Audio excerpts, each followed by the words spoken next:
Biden, the 46th president of the United States, to meet with 6 DACA recipients in the Oval Office today for discussion on a possible pathway to U.S. citizenship for dreamers.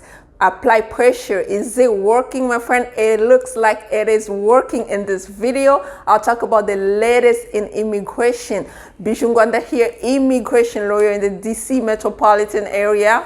If you're new to my channel, please go ahead and subscribe. If you're not new, welcome back. Thank you for subscribing.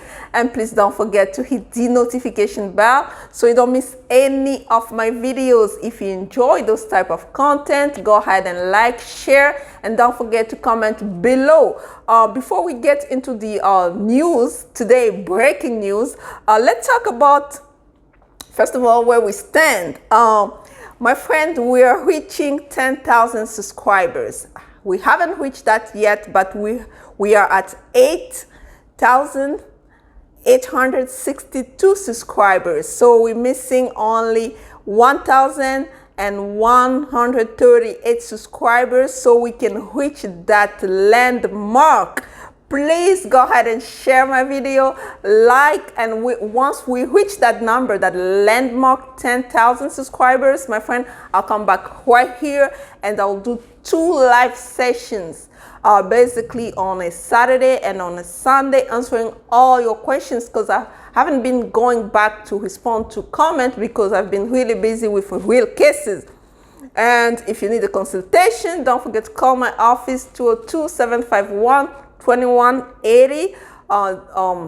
Email address on display. Consultation fees apply, but I promise once we reach that 10,000 subscriber landmark, I'll come back and I'll do a live session, 2 live sessions, because we have to go back and answer those questions, those comments that have been unanswered. I'll go back and answer it, I promise. So help me out so I can help you too. So that's just how it goes.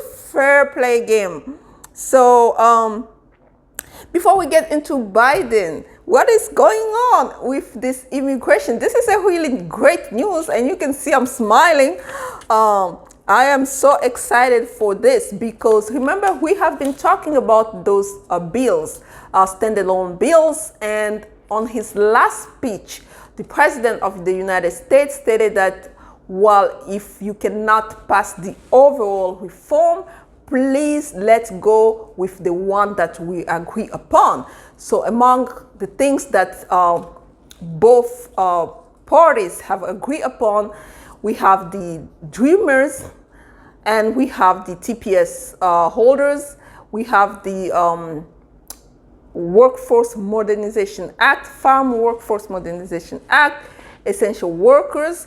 Those are things that everybody pretty much on both aisles, they have agreed upon. So, but the thing is, those bills, especially those 3-1, basically dreamers, TPS holders, the Promise Act, the Dream Act, and the Farm Workforce Modernization Act passed Congress. We know it is in the Senate, dead in the Senate, but pressure have amount. So the amount of pressure that this current administration has been receiving has led to this meeting. Okay, that's why today they have a meeting in the Oval Office, and the president will be meeting 6 DACA recipients.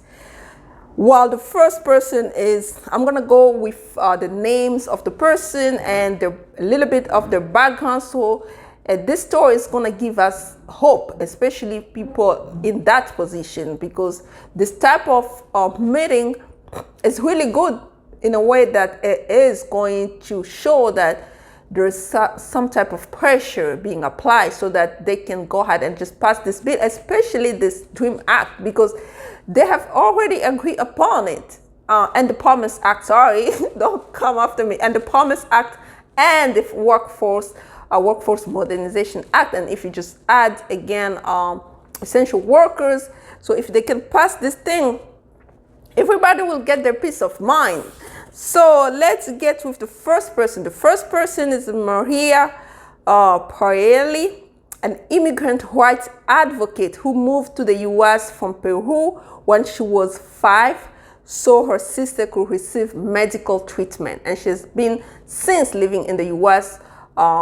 Eventually, she received DACA. But remember, DACA is not a legal status. It simply means a lawful presence. So, and then we have Esmeralda Tovor Mora, who arrived in Kansas from Mexico when she was only 18 months. And a medication aide at nursing home. She's the mother of 3 years old, and her husband serves in the Kansas National Guard. You know, those are the people who are really serving the community. Astou Tien, an educator and DACA advocate who immigrated from Senegal when she was 7 and only learned of the immigration status when she was applying for college. She didn't even know that she was illegal until she started applying for college. Like, she didn't know that basically that she has no status at all, really. And then we have Lydie Rangel, the daughter of migrant farm workers in California. She now works with a nonprofit advocacy group assisting immigrant farm workers and Latinos in rural California. And then we have Yahut New Lativongston, who came from Thailand when he was 9 and he's now a second-year medical resident in San Francisco. And then Karen Reyes, whose mother brought her to the U.S. from Mexico when she was 2.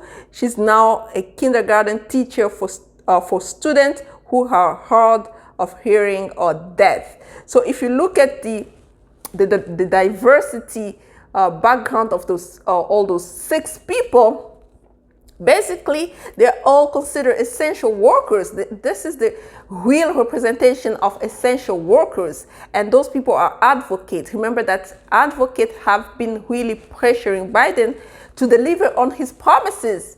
And this, I guess that's why it led to this meeting today.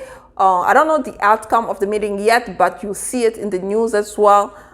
If it's something major, I'll come back and talk about it. If it's not something major, we're just gonna move along with other subjects. But this is big. It is big in a way that pressure is working, my friend. If you can call your senators, call your U.S. representative, call whoever represents your city, your county, or your state, so that we can keep applying pressure. Pressure is working, okay? This is it for today. That was the breaking news. It is good news because it looks like something is going to happen this year. If they keep pressuring him like that, something is going to happen this year so that we can go ahead and they can go ahead and pass at least those standalone bills. If they cannot, then they should come up with a bipartisan effort and pass something this year. Even President Bush, former president, from the Republican Party, he has been, of course, he's promoting his book, but he has been really vocal on immigration reform. Even two days ago, he talked about it. He said that Congress has to really be inspired to action. They have to take action and do something about it, okay? This is great news, my friend. We have hope. Higher hope, and we hope that something good is going to happen. Again, as I said before, we have reached 8,862 subscribers. We only missed 1,138 subscribers so that we can reach that 10,000 landmark. It is important because once we reach it, we are going to have a story tab open up for us so that we can be posting, we'll be posting success stories, really success stories. If you're on this channel, you have been helped, satisfied with the result of your case, I'll be sending you, shoot me an email once we reach that 10,000 subscribers landmark, so that we can feature your story on the story under the story tab. Okay, Bijoux Ngwanda here, immigration lawyer in the DC metropolitan area, And this was US Immigration as usual. Until tomorrow, bye-bye.